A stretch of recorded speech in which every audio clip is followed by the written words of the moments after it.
Problem number 17 को देखिएगा, work power energy के। देखो वेरी शॉर्ट क्वेश्चन करने का बहुत बड़ा बेनिफिट होता है कि आपके कॉन्सेप्ट क्लियर हो जाते हैं। अगर आप बहुत बड़े बड़े टीचर से पूछोगे ना कि एकेडमिक सेशन में सबसे ज़्यादा प्रैक्टिस किसको करे, तो वो कहेंगे कि शॉर्ट क्वेश्चन को करो।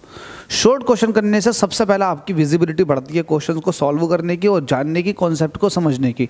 साथ में जो वेरी शॉर्ट क्वेश्चन के थ्रू MCQ बनते हैं वो आपको लिटरली समझ में आ जाते हैं और लगाने में आसानी होती है। इस क्वेश्चन को देखिएगा, आपसे ये कह रहा है कि न्यूक्लियर फिशन और fusion reactions are example of conversion of mass into energy. क्या आप ये कह सकते हैं कि जो न्यूक्लियर फ्यूजन रिएक्शन है, न्यूक्लियर फिशन रिएक्शन है, क्या वो एग्जाम्पल है किसके? मास कन्वर्ट हो रहा है एनर्जी में, क्या ये इसके एग्जाम्पल है?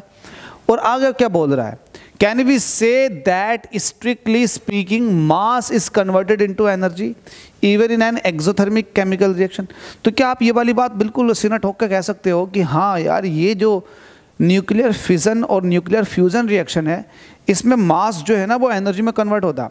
साथ में जितनी भी एक्सोथर्मिक रिएक्शन होती हैं उसमें भी मास एनर्जी में कन्वर्ट होता है। तो ये बिल्कुल सही है, आप कह सकते हो, आप कह सकते हो, बिल्कुल हकीकत है। एक्चुअल में क्या होता है, जब न्यूक्लियर फिशन हो रहा होता है, जब एक न्यूक्लियस दो लाइट न्यूक्लियस में कन्वर्ट हो रहा होता, मतलब एक बड़ा न्यूक्लियस टूट करके दो छोटे छोटे न्यूक्लियस में जब कन्वर्ट होता है, तो इसमें कहीं ना कहीं मास डिफरेंस आ जाता।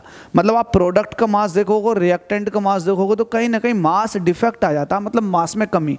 और जितनी मास में कमी होती है उसके रिलेवेंट उतनी ही ज़्यादा एनर्जी प्रोड्यूस हो जाती है।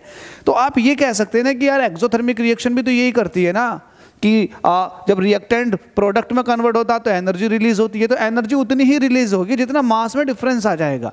तो ये बिल्कुल आप श्योरली कह सकते हैं कि जितनी भी एक्सोथर्मिक रिएक्शन होती है उसमें कहीं ना कहीं मास एनर्जी में कन्वर्ट होता।